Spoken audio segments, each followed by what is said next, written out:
मुलगी श्रीमंताची असेल अथवा गरिबाची असेल, तिच्या आईने एक गोष्ट नेहमी लक्षात ठेवली पाहिजे किंवा गृहीत धरली पाहिजे की आज आपण जी जबाबदारी सांभाळतो ती उद्या आपल्या मुलीला सांभाळायची.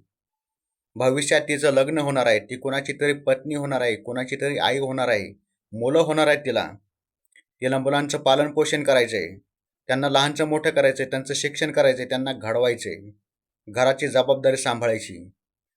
त्यासाठी असणारी जी बेसिक कामं आहे, स्वयंपाक असेल, धुणी भांडी असेल, घराची साफसफाई असेल, घरातल्या प्रत्येक गोष्टीचं बारकाईने तिला लक्ष ठेवता आलं पाहिजे.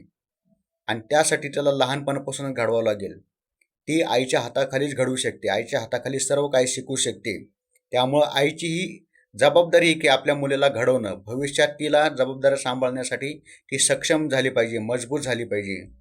तिने संसारातून पळ काढता कामा नये.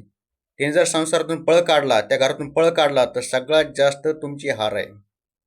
आईने आपल्या मुलीला घडवलंच पाहिजे, हे तिच्यासाठी कंपल्सरी आहे.